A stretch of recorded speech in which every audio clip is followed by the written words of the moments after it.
Goeiedag graad 12 leerders, welkom by vandag se geografieles. My naam is Rina van Heerden en hierdie les word aan jou gebring deur die Noord-Kaapse Departement van Onderwys in samewerking met Papkama Navorsing en Ontwikkeling. Vandag se les gaan ons vir jou help om voor te berei vir vraestel 2 van die Nasionale Senior Sertifikaat Eksamen. Ons gaan kyk na vraag 1 in hierdie les wat handel oor nedersettingsgeografie.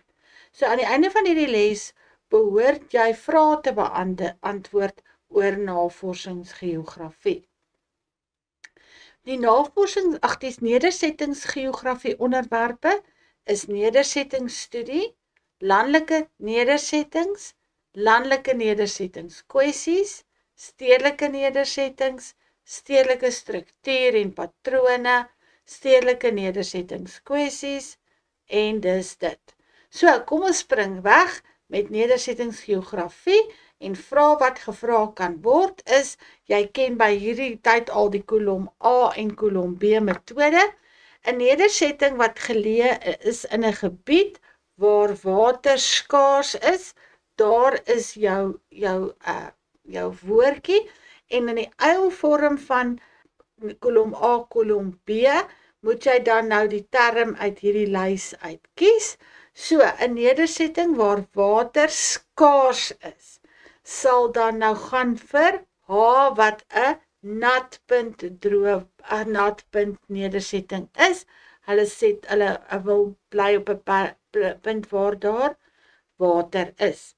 Enkel funksionele nedersetting behoort aan G, wat 'n landelike nedersetting is. Enkel funksioneel, hulle is hoofsaaklik betrokke in primêre bedrywe. Nedersettings in geboue wat ver van mekaar verspreid is, ver van mekaar geleë is, en dit is F, dis 'n verspreide nedersettingspatroon. Die werklike grond wat 'n nedersetting beslaan, en dis B, dit is die terrein. Nedersettings wat naby mekaar geleë is, praat ons van C, kernedersettings. 'n multifunksionele nedersetting, met ander woorde, daar's meer as een funksie, soos daar is sekondêr en tersiêr, en dit is gewoonlik in 'n stedelike nedersetting. Die verhouding tussen die nedersetting en sy omliggende omgewing verwys ons na as die ligging van die nedersetting. Dan gaan ons na die meervoudige keusevraag. Die werklike grond wat deur 'n plaas beslaan word, staan bekend as ligging, plek, standplaas of ruimte. En die antwoord is standplaas. Dit is die werklike grond wat deur 'n nedersetting beslaan word. Goed. Die keuse van 'n standplaas vir die vestiging van 'n plaas word beïnvloed deur bevolkingsgrootte, topografie, standplaas van 'n plaas, topografie, finansies of markte. Die keuse van 'n standplaas vir 'n plaas, ek gaan kyk na die topografie. Is dit geleidelik? Is dit styl? Is daar water?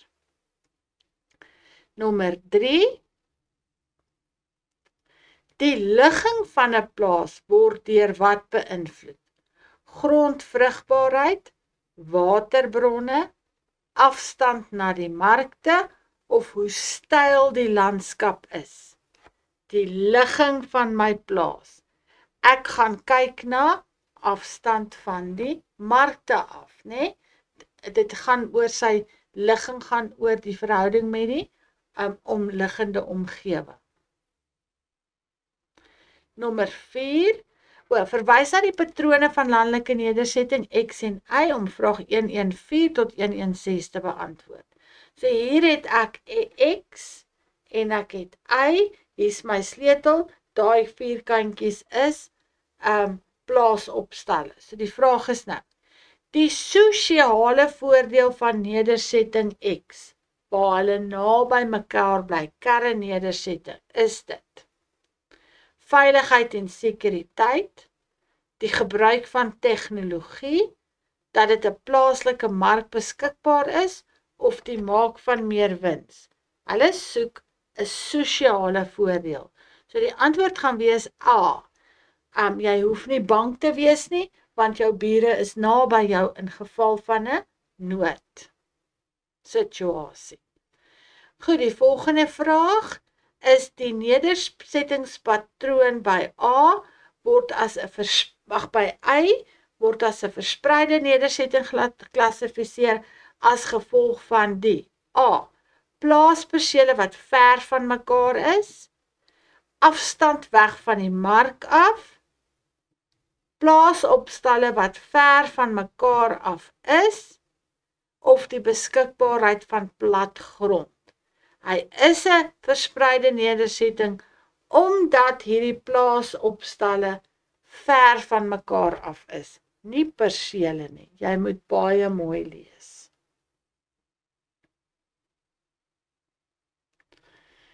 Dan 'n ekonomiese voordeel van nedersetting Y is ekonomies.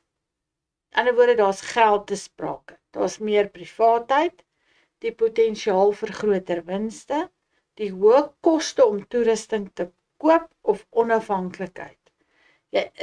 Privaatheid is nie 'n ekonomiese voordeel nie.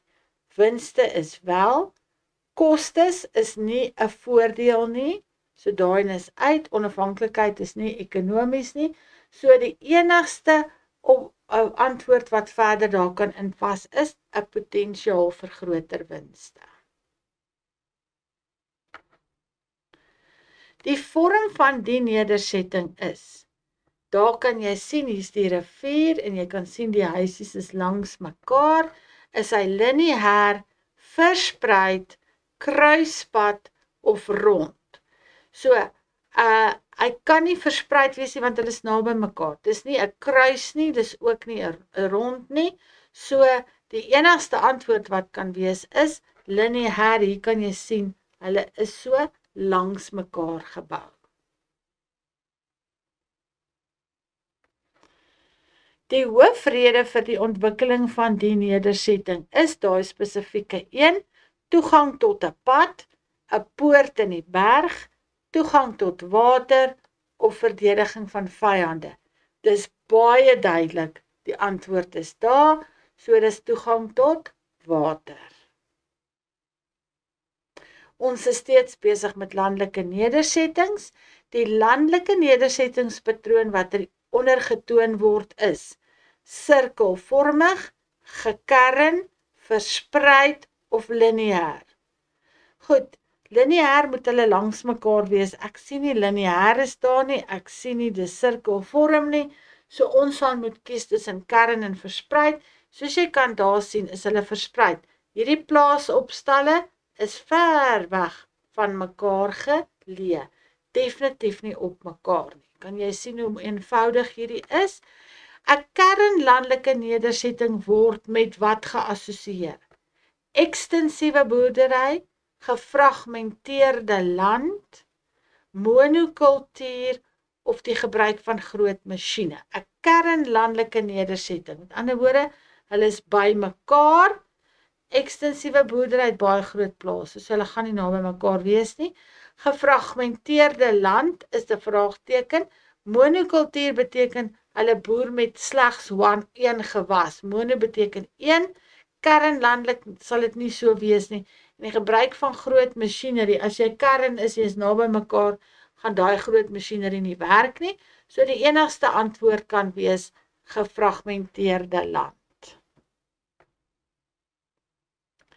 Die ligging van 'n nedersetting, kan jy sien hoeveel keer dit hom nou herhaal, né? Die ligging van 'n nedersetting is die standplaas waarop die nedersetting geleë is, die presiese stuk grond waarop die nedersetting geleë is, die ligging daarvan in verhouding met menslike en fisiese verskynsels en die hoeveelheid geld wat deur die nedersetting voorgebring word. Geld is uit.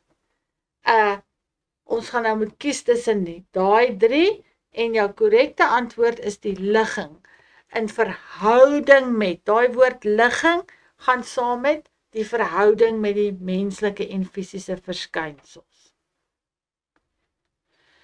1.4 'n ekonomiese faktor wat die ligging van 'n landelike nedersetting beïnvloed is. Vrugbare grond, mikroklimaat, geleidelike grond of plaaslike markte. Ekonomies, vrugbare grond is nie ekonomies nie, mikroklimaat is nie en geleidelike grond is nie, so die enigste antwoord kan wees plaaslike mark. Wat is 'n sosiale faktor wat landelike nedersettingspatrone beïnvloed?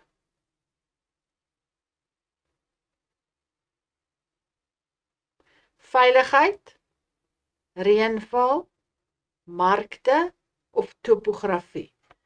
Sosiaal, daar's jou sleutelwoord. Reënval is 'n omgewing, topografie is 'n omgewing, markte is ekonomiese faktor, so die enigste logiese antwoord is A, veiligheid. Die nedersetting hieronder kan as 'n wat beskryf word. Natpunt nedersetting wat gekern is, weer eens daar's wys hy vir jou watter is plaasopstalle, 'n meer is 'n klein dam, so 'n waterpunt, 'n droëpunt nedersetting wat gekern is, 'n natpunt nedersetting wat verspreid is, 'n droëpunt nedersetting wat verspreid is. Nou, onmiddellik kan C en D geëlimineer word want hulle is nie verspreid nie. So jy moet nou besluit tussen 'n natpunt wat albei is gekern want hulle is naby mekaar. En die antwoord gaan wees natpunt want almal vestig om die meer met water in. Die watse vorm van die nedersetting hieronder is deur die see beïnvloed. 'n sirkel, 'n ster, 'n halfsirkel of lineêr. Dis baie eenvoudig dat dit 'n halfsirkel is. Fisiese faktore wat die vorm van die nedersetting hieronder beïnvloed is. Fisies moet wees soos water of 'n rivier of 'n berg. 'n smal vallei, 'n standhoudende rivier, vrugbaarheid of geleidelike grond. Dan gee hulle nou vir jou daardie kombinasies. So 'n smal vallei, hier is kan jy sien daar's jou plaasopstalle en daardie is 'n pad. Hierdie een is 'n rivier. So, watter fisiese faktore het hierna toe gelei? Daardie lyk standhoudende rivier lyk vir my reg. As jy kan sien, daar is eintlik nie baie styl nie, so ek sal sê geleidelike grond. Die grond kan vrugbaar wees want dit is naby die rivier, maar dit lyk nie vir my na 'n smal vallei nie. Jou regte antwoord is, dis 1 en 2. Fisies. Smal vallei in water, 'n rivier, so grondvrugbaarheid en geleidelike grond is nie 'n opsie nie.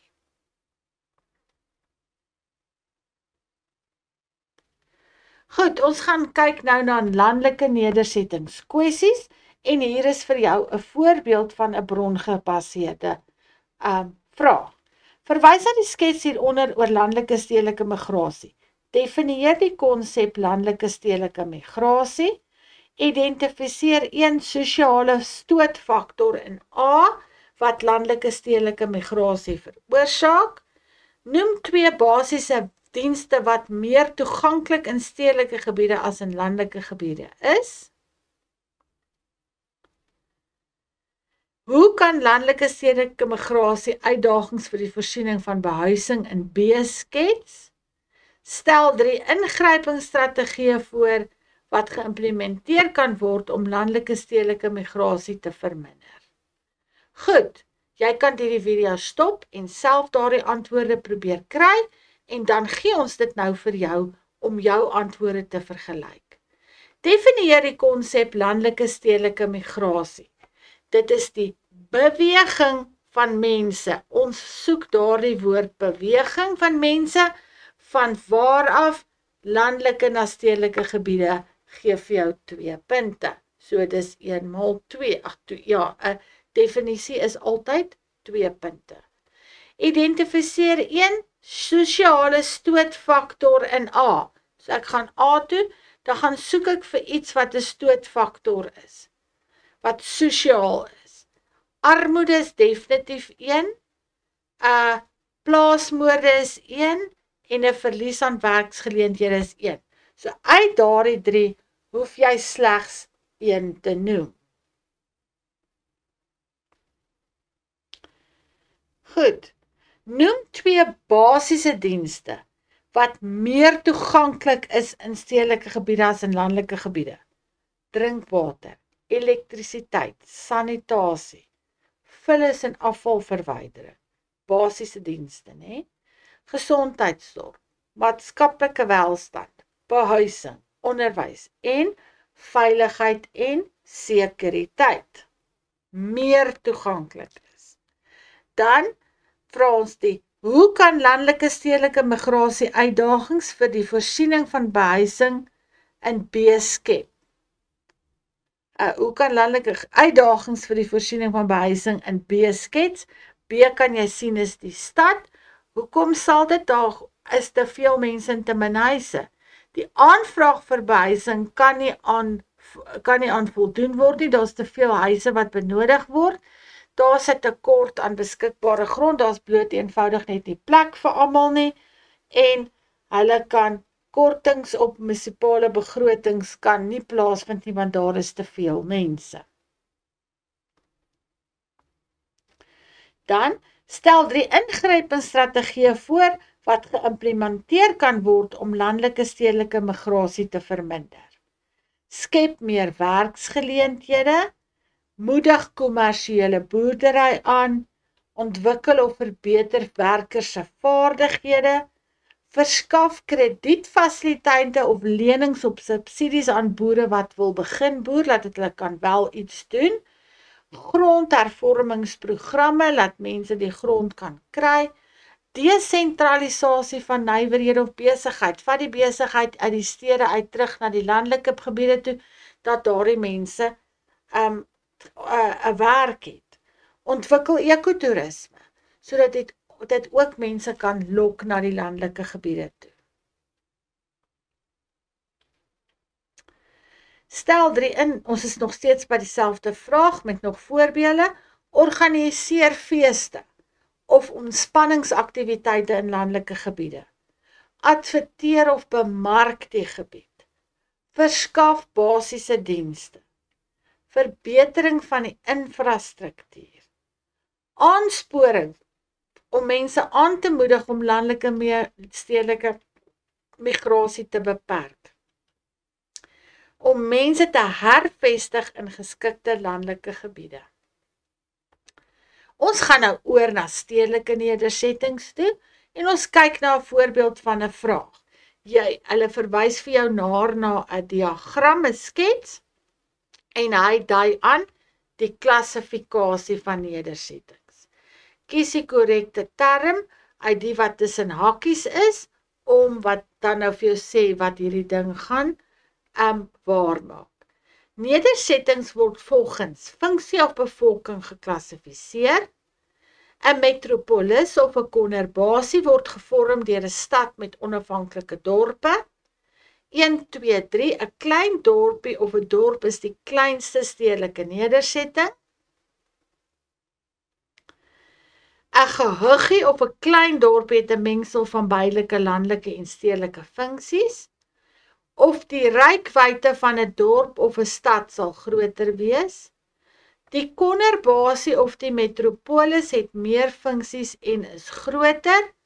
Of soos die grootte van 'n nedersetting toeneem, sal die aantal van die tipe nedersettings ook toeneem of afneem.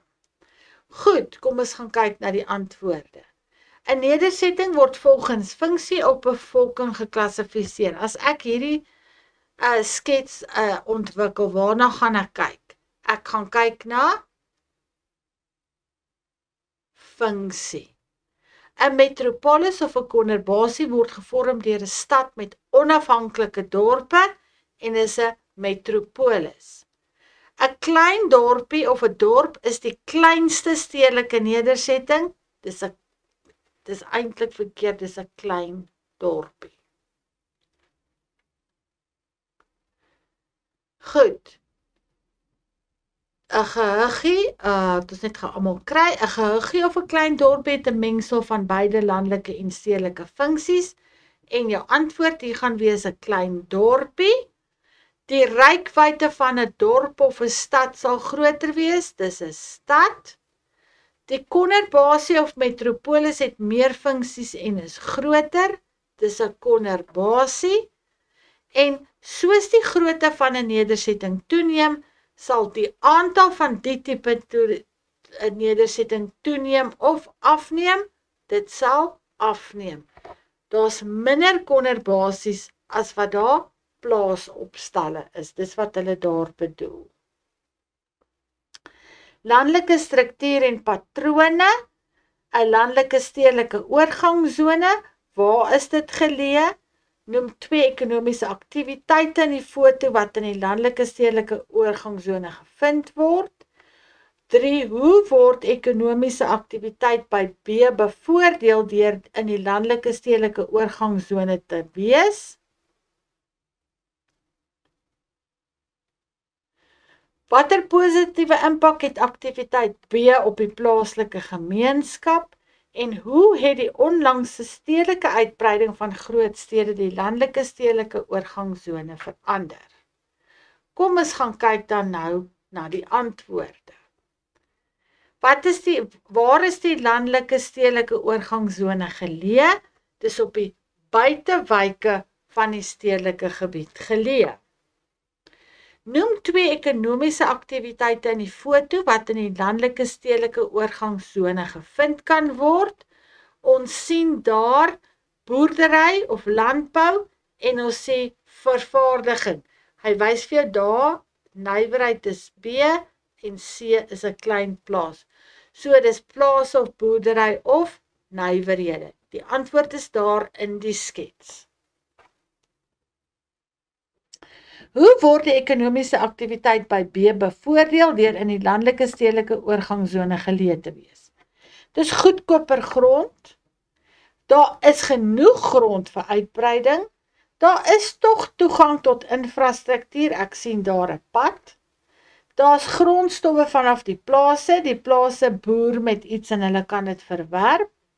Naby die arbeidsmark, ek sal tog sien daar is mense wat bly 'n entjie weg. Daar's geleidelike grond, dis duidelik. Daar's toegang tot water, toegang tot naby geleë markte en daar buite is daar baie minder verkeersopeenhopings. Watter positiewe aktiwiteit het B op die plaaslike gemeenskap? Daai mense het werk. Hulle kan gaan aansoek doen vir werk.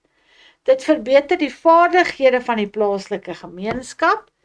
Dit dien as 'n sosiale verbeteringsprogram. Infrastrukturele verbeterings, ewe skielik is daar meer paaie en pyplyne wat opgesit word en dit verbeter die dienste. Die produk kan ook nou nader aan die mense wees. Watter positiewe impak het aktiwiteit B op die plaaslike, ons is nog steeds by hom, keer mense om uit die gebied uit te trek, dit verhoog hulle lewensstandaard want hulle het nou geld. Nader aan die werk, hulle kan vervaardigde goedere nader aan hulle kry. As hulle geld het, kan hulle koop, met ander woorde, dit verbeter die koopkrag in die omgewing. Ek het die vermenigvuldiger effek en dit kan die pryse van goedere verlaag, want dit is nou naby aan die verbruiker. Dan die volgende vraag, hoe het die onlangse stedelike uitbreiding van groot stede die landelike stedelike oorgangsone verander? Daar is nou minder grond vir boerdery. Ek het stedelike funksies wat oorheers. Verandering in 'n verskeidenheid of tipe funksies. Dit verhoog die waarde van grond. Die toename in die aantal mense. Daar's 'n toename in misdaad. Dienste sal onder druk wees. Meer geboue kom daarvoor en ek het stedelike verspreiding in daardie gebiede. Dit verhoog ook die hoeveelheid verkeer, ewe skielik is daar meer karre.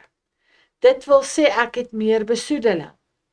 Etiese skoonheid van verbeter, dis nie meer 'n mooi natuurlike omgewing nie.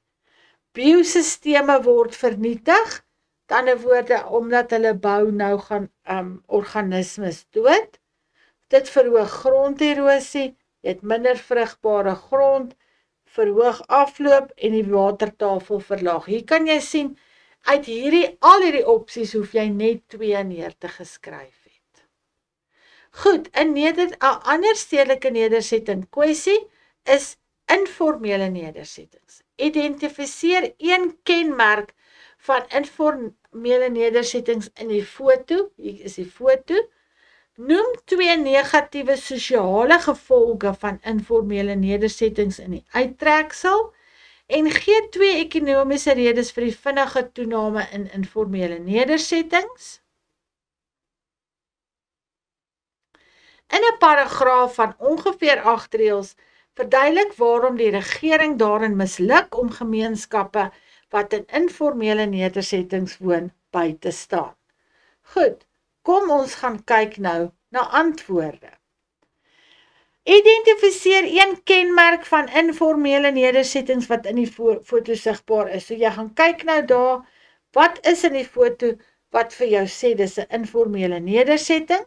Ons kan sien, beperkte infrastruktuur, ek sien skaarse pad, pre-gefabriseerde materiale, hulle het sommer enige materiaal wat hulle gebruik, kon in die hande kry gebruik om 'n huisie te bou, hoë digtheid, hulle is verskriklik naby mekaar, daar's 'n beperkte spasies, hier kan jy sien, die huisies is baie klein, hulle het sommer net enige plek opgesit, so daar's nie beplanning nie, en dan sien ek geen pipeline, geen drade, geen paaie nie, so daar's 'n gebrek aan basiese dienste. Hulle wil slegs een antwoord hê, so jy het baie om van te kies. Nommer 2. Noem 2 negatiewe sosiale gevolge van informele nedersettings. Hulle privaatheid is beperk want hulle woon naby mekaar. Dis oorbevolk, klomp mense ingedruk in 'n klein spasie. Oorvleeling van strukture. Partykeer is die afdak, deel hulle sommer 'n afdak. Dit beteken daar's 'n brandgevaar, want as hierdie huisie aan die brand steek, vinnig sal die ander huisies ook aan die brand steek. En omdat hulle so naby mekaar en so op mekaar bly, is daar 'n moontlikheid dat hulle siektes kan opdoen. Gee 2 ekonomiese redes vir die vinnige toename in informele nedersettings. Daar's 'n toename in werkloosheid, mense het nie werk nie. As hy nie werk nie, is hy arm, so 'n toename in armoede. Hoë inflasiekoers, ons betaal oor die algemeen hoër vir goed, pryse is hoër. Die pryse of die huur van huise is hoog. Mense kan nie huise bekostig nie, hulle het nie werk nie, hulle het baie, of hulle het werk met klein salarisse. Salarisbesnoeiings, mense wat vir salarisse besnoei, beteken hierdie ou kan nie betaal nie, en dan begrotingsbesproeiings, waar mense nou minder geld spandeer. In 'n paragraaf van ongeveer 8 reëls verduidelik waarom die regering misluk om gemeenskappe in informele nedersettings by te staan. Hulle verskaf nie laagkoste behuising nie weens 'n tekort aan grond of begroting. Hulle het nie geld nie. Daar's nie genoeg grond nie. Daar's geen basiese dienste of fasiliteite nie, omdat daar nie geld is nie. Geen basiese infrastruktuur nie, want daar's nie opgeleide personeel nie. Hulle skep nie genoeg werksgeleenthede nie, omdat daar 'n tekort aan beleggings is. Jy sien hierso vra hy verduidelik waarom, dis hoekom jy 'n lang sinnetjie moet skryf. Ondoeltreffende polisieering om misdaad te beveg. Daar's nie genoeg polisie wat inkom om help te misdaad te keer. Hulle het nie finansies toegestaan om die lewensstandaard van mense te verbeter nie, omdat daar begrotingsbesnoeiings is. Begrotingstekorte as gevolg van korrupsie of wanbesteding. Ongekwalifiseerde mense wat hierdie projekte bestuur as gevolg van nepotisme of kronisme. Beperkte programme vir die verbetering van vaardighede of opleiding as gevolg van begrotingsbeperkings. Mense wat gedwing word om in informele sedersettings te bly weens 'n grondbesitkwessie, daar is nie plek vir hulle nie. Baie dankie dat jy na hierdie les gekyk het. Ons sien jou volgende keer. Totsiens.